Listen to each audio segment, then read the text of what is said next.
안녕하십니까. 다복방송 청기누설 시작하겠습니다. 오늘 청기누설 강화도를 찾아라입니다.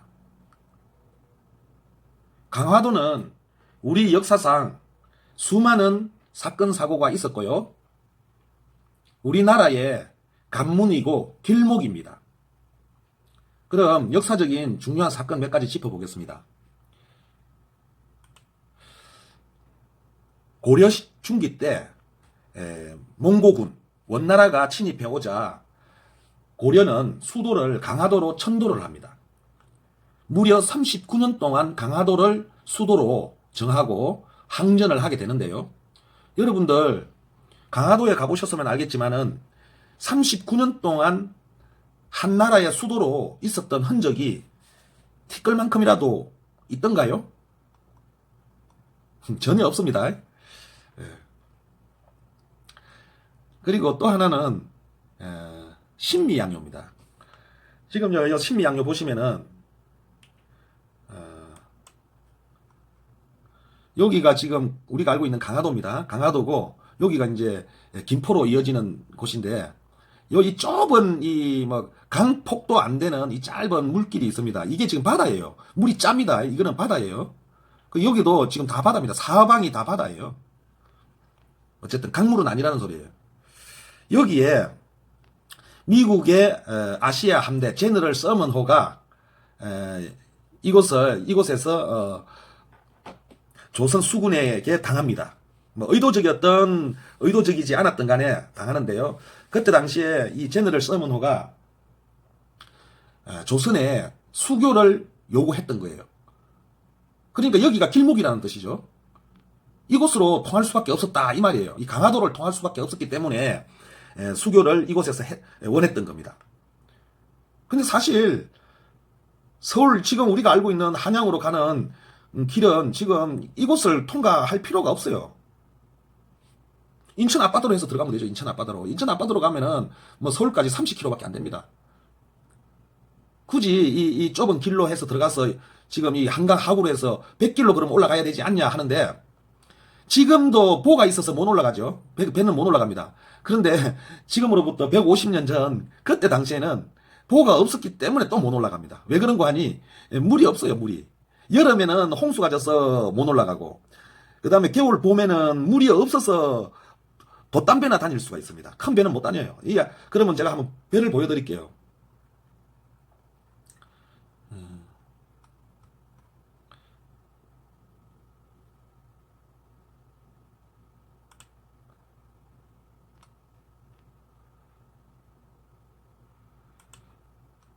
여긴데, 자, 지금 이 정도 배는, 한강을 다닐 수 있죠. 이 정도 배면은. 그것도 이제, 뭐 가을 정도. 폭우가 오지 않고 물량이 많은 가을 정도에나 다니고, 봄, 겨울에는 다닐 수 없습니다. 물이 없어서. 이게 이제 그때 당시에 우리 상인들의 배 정도 되고요. 자, 이거 한번 보십시오. 이게 그때 당시에 제너럴 서먼호입니다. 이 자료 제공은 미국에서 한 거죠. 이게 제너럴 서먼호인데 뭐 태평양을 횡단할 만큼 어마어마한 크기입니다. 보십시오. 어마어마하죠. 상상 그 이상입니다. 이거하고 지금 한번 비교를 해보십시오. 그 다음에 지금 이 범선이 있는 이 지금 강을 보십시오. 이게 지금 바다로 보입니까? 파고가 전혀 없어요. 파고가. 바다는 파도가 있게 마련인데 이는 파고가 없어요. 이 강입니다. 강화도에 있는 강이에요. 강화도가 있는 강. 뭐 끝이 아닥하죠. 이 강폭이 이렇게 넓은 강입니다. 그리고 이 범선 자체는 바다에는 나갈 수 없는 배입니다. 이 정도 배는 바다에 나갔다면은 뭐 2, 3m, 3, 4m 정도 되는 파도 치면은 그냥 휩쓸려 버립니다. 전복돼 버려요. 강에서만 운행하는 배입니다. 이거 강이라는 거예요. 강화도. 이거하고 비교를 해보십시오. 이거는 또 그리고 이 정도 되는 제너럴 서먼호 이게 지금 한양으로 지금 우리가 알고 있는 지금 한강으로 올라갈 수 있습니까? 지금은 보로 막아놔서 물량은 많지만은 보가 막혀서 못 올라갑니다. 그리고 지금으로부터 150년 전에 이 사건이 일어났을 당시에 당시에는 그 한강물이 또랑물 수준이었어요. 또랑물. 지금은 댐을 막고 보를 막아가지고 물량이 많아서 착각하시는데 우리 어머니 세대들한테 물어보세요. 불과 7, 80년 전만 하더라도 거기에 사람들이 겨울에는 사람들이 걸어서 건너갔어요. 한강 다리 없이 그냥 걸어서 건너갔다고요. 그런데 무슨 이런 상선이 어떻게 갑니까 그 한강을. 그런데 그 한강을 거슬러 올라가기 위해서 통상 요구를 하다가 당했던 배예요. 이게 제너럴 서머너입니다. 그 다음에 이제 또 뭐가 있냐면은 일본에 의해서 또 운요호 사건이 일어나죠. 운요호는 그때 당시에 일본이 영국에서 수입한 상선이에요. 뭐 상선 겸 군함 정도 됩니다. 지금 요 사진이 이렇게 나와 있는데요. 뭐 이거는 후대 사람들이 그냥 이렇게 그린 그림이고요. 이때도 일본이 강화도로 들어왔습니다. 그러니까 강화도는 한마디로 말 그대로 막 교역의 요충지고 관문이고 사통팔달 교통의 요충지라는 거예요. 그런데 오늘날 강화도가 사통팔달 교통의 요충지입니까? 전혀 아니죠. 뭔가 잘못된 거예요. 그래서 그러면 강화도를 한번 해석을 해볼게요. 강화도를 해석을 해야 될 거 아니에요. 지금 이걸 지금 강화도를 이렇게 보시면은 이 강자가 강화도 되어 있습니다. 이 강자가 강강자로 아시고 있죠. 그런데 이 강자이면서 양자강을 강으로 보시라 합니다. 양자강을. 여기 보시면은 이 강을 한자로 큰 강 강자입니다. 큰 강을 이 강자를 쓰는데 이 두 번째에 양자강이라 해놨습니다. 우리나라 역사서나 실록에 보면은 모든 강은 그 강 이름을 앞에다 씁니다. 뭐 낙동강이면 낙동강, 대동강이면 대동강 이렇게 쓰겠죠. 그런데 유일하게 양자강만큼은 앞에 양자강이라고 안 쓰고 그냥 강이라고만 써요. 그러면 누구나 다 양자강이라는 걸 안다 이거예요. 그냥 대명사격으로. 그냥 강자만 쓰면은 양자강이에요. 양강이라고도 하고 양자강이라고도 하고 그냥 강이라고도 합니다. 그게 강화도 할 때 강자가 이 양자강에 할 때 강이에요. 그럼 이 강자는 양자강이에요. 그 다음 화자는 이 빛날 화자입니다. 보실래요? 빛날 화. 이 빛날 화자를 쓰고 그거는 빛나다 찬란하다라는 뜻으로도 쓰지만은 화려하다 할 때도 화자를 씁니다. 그 다음에 사치스럽다는 뜻도 있고요. 호화스럽다. 그 다음에 번성하다. 풍요롭다. 이런 뜻이 화자입니다. 그러면 강화도라는 것은 말 그대로 양자강에 번성하고 사치스럽고 호화스러운 도, 이 도자는 섬도입니다. 섬도. 그러면 양자강에 호화스럽고 풍요롭고 사치스럽고 그런 섬을 강화도라고 하는 거예요. 우리나라 강화도가 풍요롭고 사치스럽습니까? 지금도 강화도는 그냥 빈곤해요. 하물며 150년 전에 그 강화도가 풍요로웠습니까? 강화도는 척박한 땅이고 전혀 풍요롭지 못합니다. 이 한자 속에 우리나라 역사가 다 들어있는 거예요. 이 강은 양자강 강자입니다. 그러면 또 한번 보시겠습니다. 과연 강화도는 강에 있는 섬이라고 했는데 한번 보겠습니다. 과연 강에 있는 섬인지.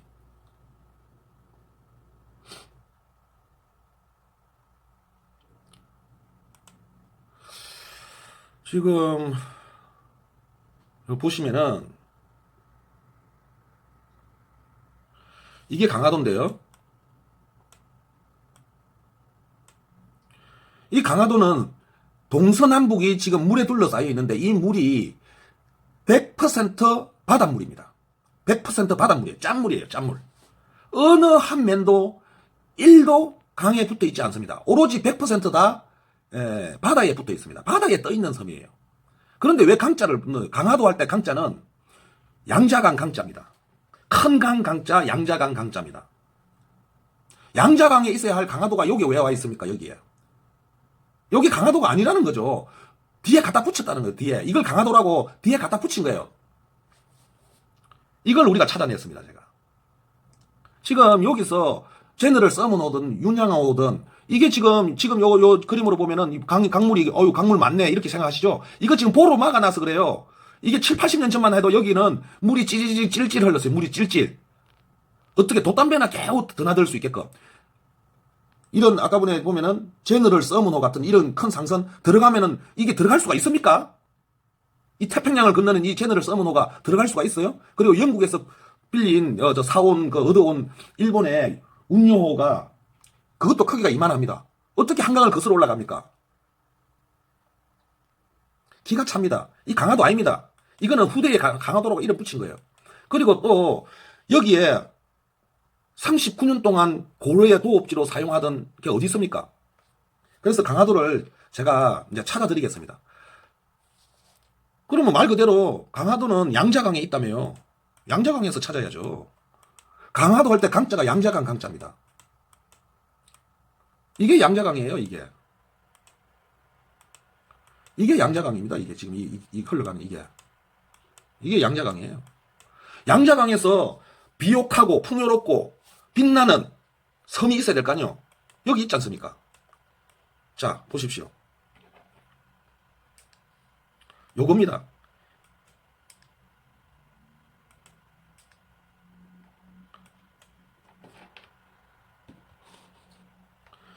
지금 이거는 여기는 지금 정확하게 강물입니다. 여기는 강이에요. 요거는 짜지가 않습니다. 여기는 정확하게 강물이에요, 강물. 그리고 이것도 명칭도 정확하게 이거는 양자강입니다. 옛날에 양강이라고도 합니다. 그리고 단순하게 양자강이라고도 하고 양강이라고도 하고 그냥 강이라고도 합니다. 강 이름 앞에 무슨 강 안 붙이고 단순하게 강이라고 했을 때 우리 조상님들은 모두 다 그것은 양자강이라는 대명사로 썼단 말이에요. 그런데 그 강화도의 강자가 양자강 강자입니다. 그리고 여기에 있는 이 강화도는 봄에는 여기는 완전히 그냥 평야입니다. 평야지대. 그래서 빛납니다. 봄에는 논에 물이 들어서 물이 햇빛을 받아 반짝반짝 빛이 나고요. 여름에는 오곡백화가 파랗게 물이 들어서 푸른 물결로 빛이 나고요. 그 다음에 가을에는 곡식들이 누렇게 익어가지고 황금빛 물결이 빛납니다. 그래서 이거는 빛날 화자, 강화도 할 때 빛날 화자가 맞습니다. 그리고 여기는 엄청난 양의 곡물을 수확하는 풍요의 땅입니다. 풍요의 땅. 엄청난 농산물을 만들어내는 풍요의 땅. 그러면 우리 강화도 할 때 그 화자가 화려할 화자, 빛날 화자, 풍요로울 화자, 그 화자하고 쫙하게 맞아 떨어집니다. 이게 강물에, 근데 강물의 큰 양강 안에 있는 빛나는 섬, 강화도 맞습니다. 이게 제가 세계 최초로, 우리나라 최초로, 세계 최초로 강화도임을 천명하는 바입니다.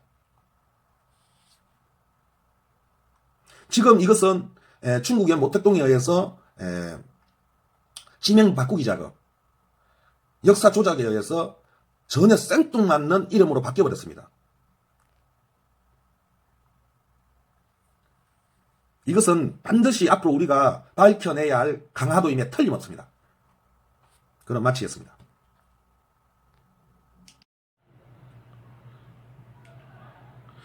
그리고 빠뜨린 게 있는데요. 여기는 그야말로 관문이 맞습니다.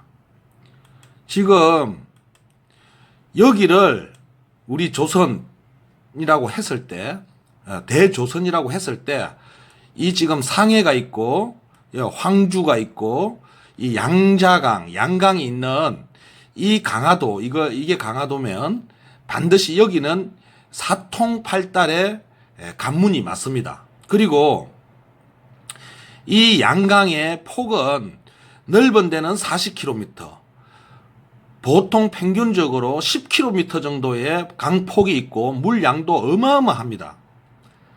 충분히 제너럴 서먼호나 운요호가 드나들 수 있는 강 깊이와 강폭이 됩니다. 그러니까 사통팔달의 교통의 요충지이고 이 수교를 위해서는, 조선가의 수교를 위해서는 이 강화도를 거쳐야만 합니다. 필수예요. 이 강화도를 거치지 않고는 지금 이 내륙으로 들어갈 수가 없습니다. 일반 이 항구에 내려서 여기서 육로로 가기에는 그 내륙이 너무 깊어요. 그렇기 때문에 내륙으로 깊숙이 들어가기 위해서는 이 수로를 이용할 수밖에 없습니다. 이 수로를 양강을 통해서는 내륙 깊숙이 들어갈 수가 있습니다. 지금 이렇게 쑥 들어가다 보면은 대도시들이 엄청나게 나오는데요. 지금 이 우한시도 나옵니다. 이 우한시가 있는데 이 우한시에 한자를 넣고요. 그 다음에 이 강 이름이 양강입니다. 그러면 한자와 양자강의 양자를 합치면은 한양이 됩니다. 이거는 참고로 다음에 말씀드리겠습니다. 그러면 지금 이것을 강화도로 놓고 볼 때 모든 우리나라의 역사와 사건 사고들이 정확하게 일치하고 맞아 떨어집니다. 우리나라 역사학자들, 대학 교수들 뭐 하시는 건지 모르겠습니다. 맨날 사기치고 도둑질하기에만 바쁜지 정신 바짝 차리고 우리나라의 잃어버린 역사 되찾으시기 바랍니다. 그리고 제가 지난번에 올린 그 세계 최초 이승만 대통령님의 미 의회에서 연설한 내용, 중국 본토는 우리가 반환받아야 할 우리의 땅, 우리의 국토라고 하신 연설문이 있습니다. 그거하고 비교를 하면은 정확하게 여기가 강화도가 맞습니다. 그럼 마치겠습니다.